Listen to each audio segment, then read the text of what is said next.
No. There's a block. Look, it's moving. It's fucking moving, boys. Do it. Oh yeah.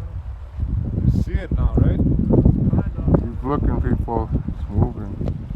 Big black figure in the mountains. Kane found Sasquatch that time. 11:30 in the morning, Sunday, May 31st. And we have a video that someone sent in to us, and it's a very, very fascinating one. I think you guys will be very interested to see it. It's something that I don't think it's been released to anyone, has it? No, I think we're the first one he sent it to. Okay, so this one should be a good new one for everyone to see. To kind of give you a bit of a background, it's recorded from Gap Lake in Bighorn number 8, Alberta. I said number 8 because I don't know if that's important. But it's along the Trans Canada Highway, sorry. And the view of it, it looks like they're looking south towards what is most likely Pigeon Mountain, or part of Mount McGillivray. That's one heck of a name for a mountain. But it's in an area that has had multiple sightings. The figure that you can see on there, it's large, it's dark, it's in an area that Bigfoot has been sighted before. So I think there's a lot of good potential to this. Shall we take a look at the video? So this video was sent to us by Trent Chief, Look, it's moving. and It's he moving, boys. was there with a couple of friends named Kane and Lyndon. And here's what he said to us in the email. Honestly, you had to be there to see it. Me and my friends, Kane and Lyndon, were just sitting there taking in the view of the mountain, and my bro, Kane, told us to look, and we noticed it. We had kept our eye on it for about 5 minutes. Then all three of us seen it moving. The figure was big, like bigger than a bear.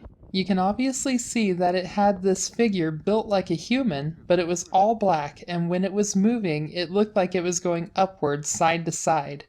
We stood there for about another half hour and decided to leave the area. When we drove off, we had went down the road to turn around. On our way back, passing the same mountain, it wasn't there. Okay, so it looks like it was there for more than 5 minutes. I understand what he's saying about the description, because for where they were at, there's the mountain that the Bigfoot is being seen on. You have the Trans-Canada Highway, then you have Gap Lake, and then the road that they were on. So they were looking at this mountain at a distance. So with this video, you can see that they have it kind of zoomed in already, and it's still a very good resolution. I think that is very helpful. And when you look at this, you can see a large black figure that's right there in that little crevice area along the mountain. Like I said, I think this is Pigeon Mountain by kind of looking at maps of where they were at. And when I look at pictures of Gap Lake, it's kind of the mountain that makes sense, is that this is Pigeon Mountain. Okay, so let's take a closer look at this figure. You can see it's actually quite large. I mean, this being Pigeon Mountain, which is the smaller of the two mountains that are right there that I could kind of see either of them being, this is a 7,854 foot mountain.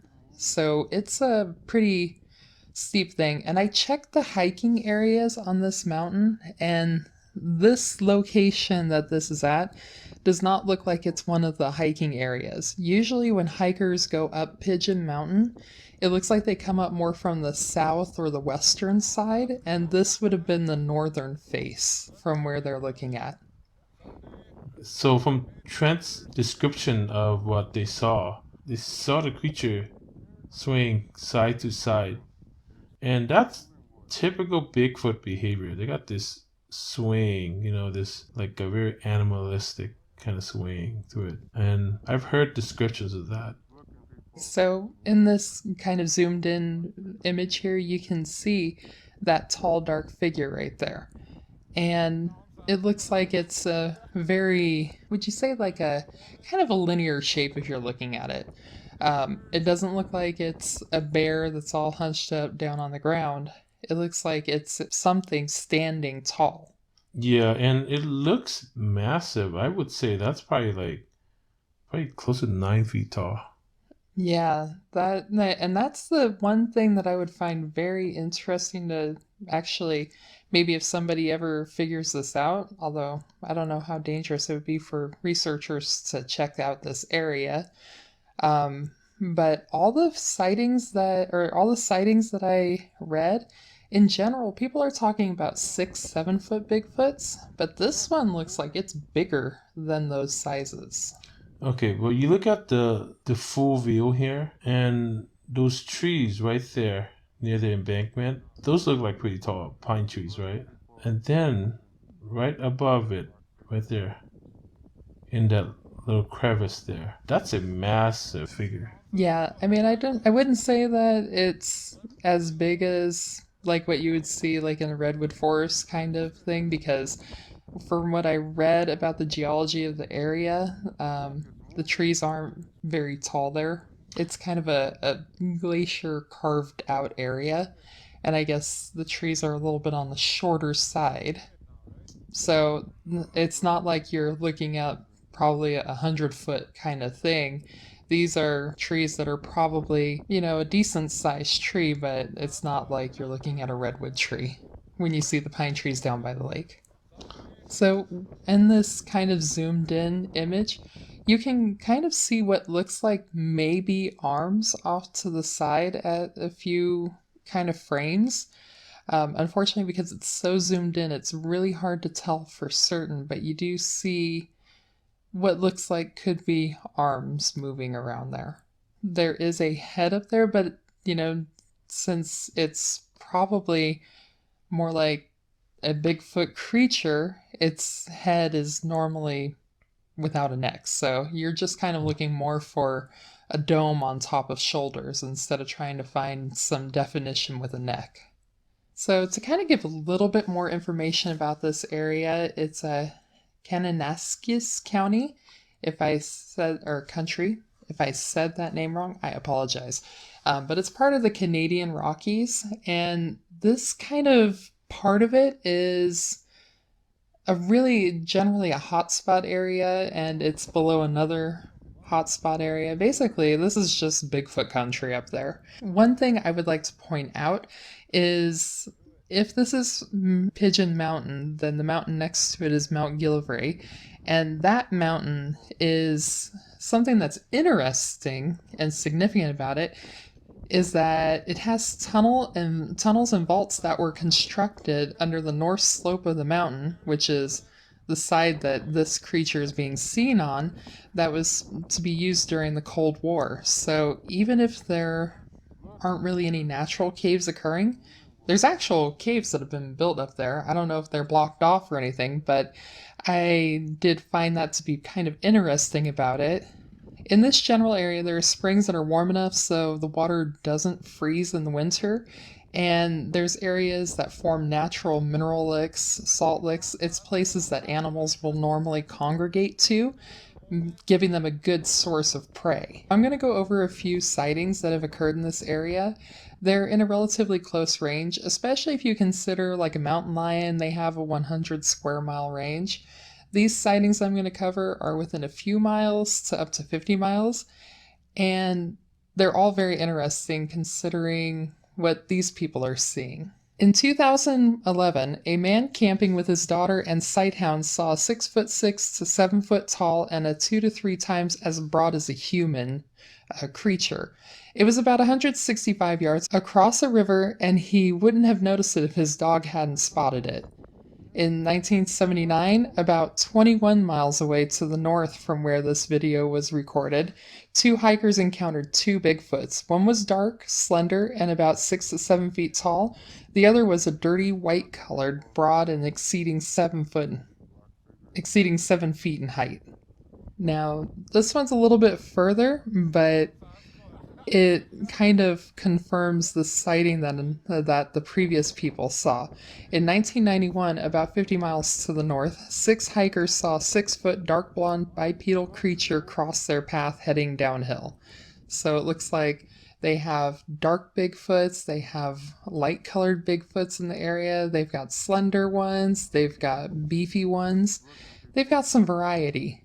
But I think the most interesting sighting for this area, it's a historical one. This one happened prior to the Patterson-Gimlin films, so this person didn't really understand what they were seeing, would be kind of the best way to describe it. He thought he was seeing bears, but their behavior is not bears. And, if you don't know what a Bigfoot was, which at the time he didn't, it makes it to where it's a little more understandable about why he kept thinking it was bears. In 1966, about 50 miles to the west of the original video that you see here, a hunter spotted what he thought was 3 bears at a distance. And in his own words, 2 began mating in normal human fashion instead of from the rear. Yes, this is close to where the famous Bigfoot mating story happened.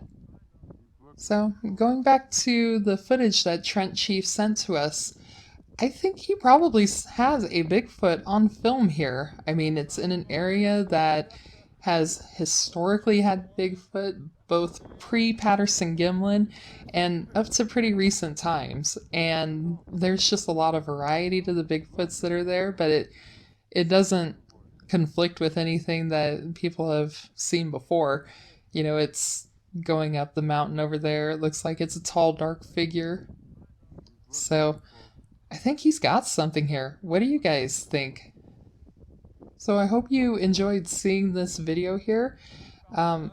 Like I said, it's fascinating. If I was up there, I would be wanting to try to go and get some more footage of this area to try to figure out exactly how big this creature is.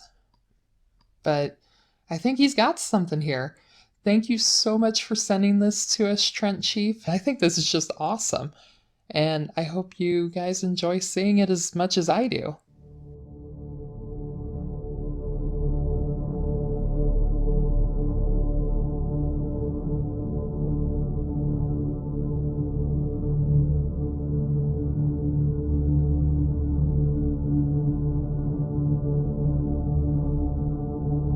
Thank you.